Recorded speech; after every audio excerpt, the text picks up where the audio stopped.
raising a behaviorally sound dog, what we can and can't control, and the importance of socialization. There are 3 primary factors that influence a dog's behavioral soundness: genetics, stress in utero, and early experiences, also known as socialization. Let's first talk about genetics. So how do genetics influence behavior? Through domestication and heredity. Domestication and selective breeding is artificial selection by humans and influences a dog's behavior. It can impact size, appearance, exaggerated behavioral specialties, and sometimes a jumbling of what used to be necessary for survival.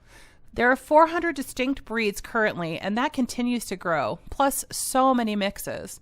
Heredity refers to physical and behavioral characteristics passed from former generations. They were evolutionarily necessary for survival at some point in the history of the dog. Some are common to all dogs, some are breed-specific, and some are specific to experiences of generations prior. Stress in utero. Puppies' brains are developing long before birth. Pregnant dogs subjected to high stress, high risk, psychologically damaging environments quite necessarily pass along fine-tuned and sensitive stress response systems to their progeny. Fear is thus necessary for survival. It serves to keep the animal safe and to be cautious of their environment. So again, if you want to tip the scales in your favor, you want to select for a dog whose pregnancy takes place in a low-stress, loving environment, because stressed-out moms run an extremely high risk of producing fearful and anxious behaviors in their litters.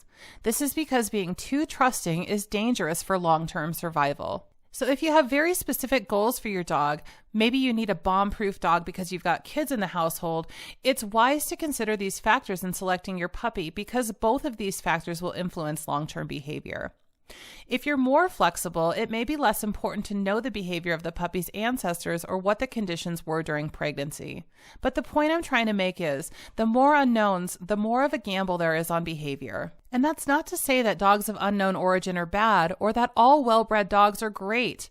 It really depends on what your needs are, and your goal is to think about how far in your favor you want to tip those scales. So we've covered genetics and stress in utero, but likely if you're watching this video, you already have your dog. So let's talk about the part where we have the most influence, socialization. So what is puppy socialization? It's a period of brain development where puppies are sensitive to experiences in their environment.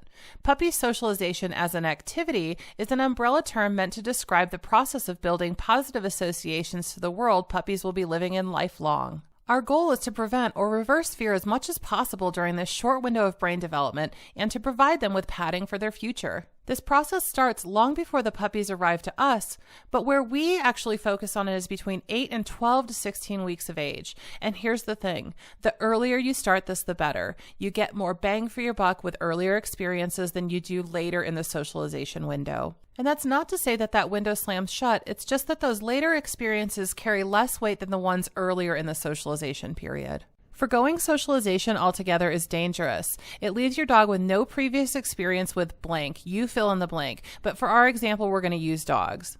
So we've got this inexperienced puppy or adult dog, and along comes this negative experience. Again, this could be anything, but in this case, we're using a dog.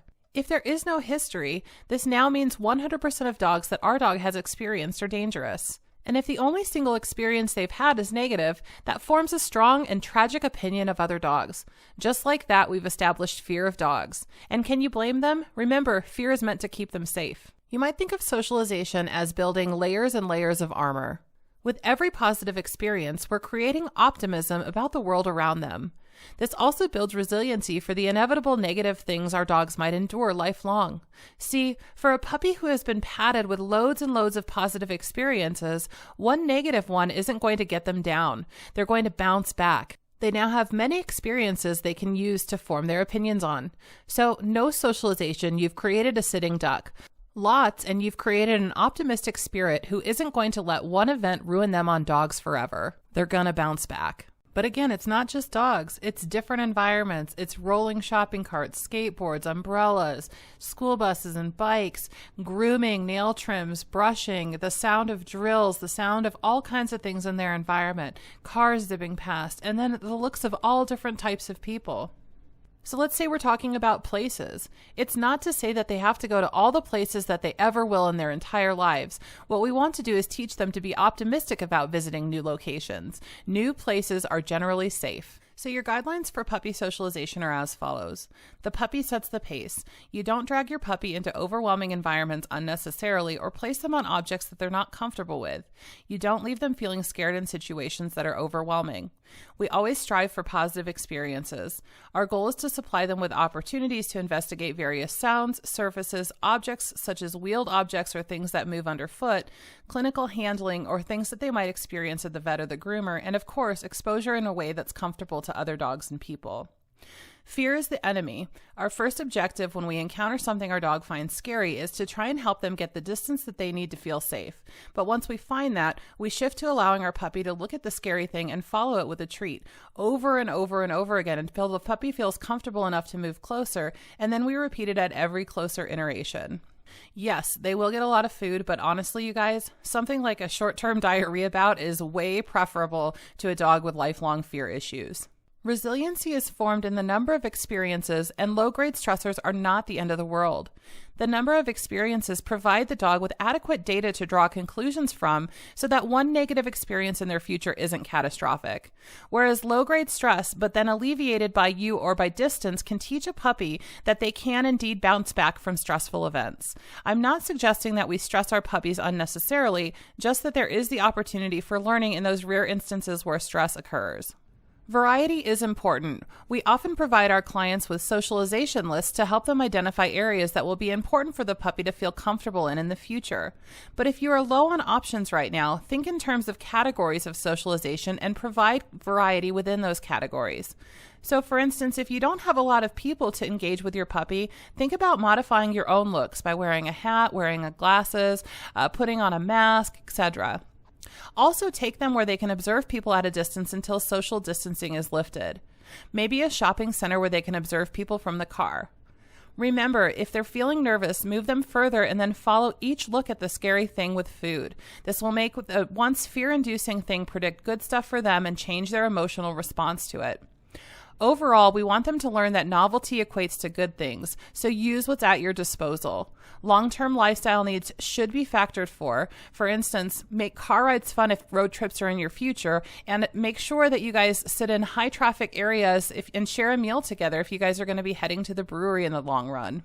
Puppies are all unique in their makeup. I'm sure you've heard or maybe even pondered the natured versus nurtured debate. Which influences more? For our puppies, I think it's a bit of both and then a little bit of chance. But remember, we've only got this short window and we're really preparing the dogs for the rest of their lives. This is a huge responsibility for us as humans as their caregivers, and we need to take it seriously. Dogs live for an average of 10 to 13 years. So this little baby in front of you, you're influencing their view on the world for all their days to come.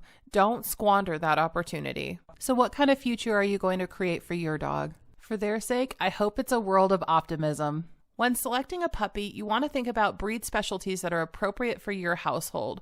For instance, you may not want a herding breed if you guys have kids in the house. And then you also want to consider how genetics play into behavior. And once your puppy comes home at 8 weeks, the clock is ticking, and your top priority these first few weeks is socialization. Training can happen lifelong, and while you can start training now, if you have to prioritize your time, socialization is where you want to focus. This video was created during the pandemic. While we hope to offer our services in person again soon, we are currently offering remote consulting to support our community. Our website is www.rockymountaindogtraining.com. If you need a referral to a trainer in your area, we trainers are a large and tight-knit community, and I would be happy to provide a referral for you. If you need help locating online resources, please feel free to reach out as well.